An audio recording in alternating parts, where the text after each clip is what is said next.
कार्यक्रम आमचे मित्र सतीश भाऊ पवार यांच्या माध्यमातून आज इथं आम्हाला बोलवून जो सर्वांचा जो सत्कार समारंभाचा जो कार्यक्रम ठेवला होता त्यासाठी सर्वप्रथम सतीश भाऊ त्यांच्या सहकार्यांचे मी आभार मानतो आणि खूप खूप धन्यवाद. भाऊ, पुणे कॅन्टोन्मेंट बोर्ड आणि आता पुणे महानगरपालिका काय वाटतं याच्यामध्ये तुम्हाला फरक कसा जाणवला? आता सतीश भाऊंनी ताई तुम्ही थोडं उशिरा आला. सतीश भाऊंनी सांगितलं की विवेक भाऊंचा दरारा एवढा आहे की विवेक भाऊंच्या कार्यकर्त्यांनी पण जर ऑफिसर लोकांना फोन लावला ना तरी कामं होतात. तर बस हीच माझी कामाची पावती आहे की विवेक भाऊंच्या ऑफिसवरती त्यांनी सांगितलं की जावं लागत नाही ताई, तेवढं आम्ही लोकांना आणि त्या ऑफिसर लोकांना तेवढं आम्ही हे करतो.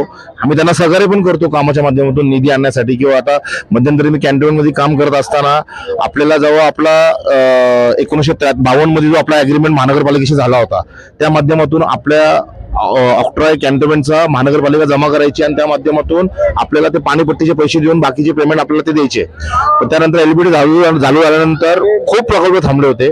त्यावेळेस पर्रिकर साहेब आपले डिफेन्स मिनिस्टर होते, त्यांच्या माध्यमातून आम्ही इथे एलबीटी आणला व त्यातून कधी न भूतो न भविष्यती 58 ताई तुम्ही स्वतः पत्रकार म्हणून तुम्ही अगोदर तिथं होता सकाळमध्ये पण आणि इतर तुमच्या चॅनल मध्ये तुम्ही काम करत होता तेव्हा तुम्ही बघितलंय की त्या 3 ते 4 वर्षाच्या आमच्या कारकिर्दीमध्ये जे 58 टाईपचे जे प्रकल्प झाले जसे की मल्टी लेवल हॉस्पिटल असतील, वुमन हॉस्टेल असतील किंवा मल्टी लेवल जे सफाई कामगारांची बिल्डिंगचा प्रश्न असतील, असे कमीत कमी सर गार्डन असतील, रोड असतील, कचरा हे करून असतील किंवा आपला कचरा डेपोचा विषय असतील, 58 टाईपचे कामं आम्ही माझ्या त्या कारकिर्दीमध्ये केले होते.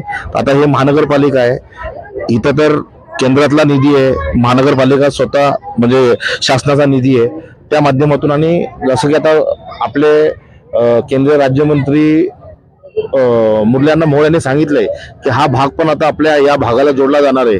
कॅन्टोन्मेंटचा बराच म्हणजे पूर्ण महानगरपालिकेला जोडला जाणार आहे. ती प्रोसेस चालू आहे आपल्या ह्याच्या माध्यमातून, नगरविकास मंत्रालयाच्या माध्यमातून, डिफेन्सच्या माध्यमातून. तर त्यावेळेस आणि आता जेव्हा अजितदादा जेव्हा मागची मीटिंग झाली होती एक साधारणतः 4 ते 5 महिन्यापूर्वी, तेव्हा अजितदादांनी आणि देवेंद्र फडणवीस साहेबांनी आणि एकनाथ शिंदे साहेबांनी पुणे महानगरपालिकेला च्या माध्यमातून पुणे कॅन्टोन्मेंट बोर्डला जो पण निधी लागतो किंवा काही त्यांच्या समस्या असतील तत्वतः मान्यता देऊन निधी उपलब्ध करण्यासाठी त्यांनी शब्द दिला होता. तो निधी मी कॅन्टोन्मेंट बोर्डाला घेऊन देण्याचा प्रयत्न करेन, कारण की कॅन्टोन्मेंट बोर्डाची परिस्थिती खूप दयनीय आहे. त्यांची सॅलरी पण मागच्या 4 महिन्यापासून झालेली नाही. धन्यवाद.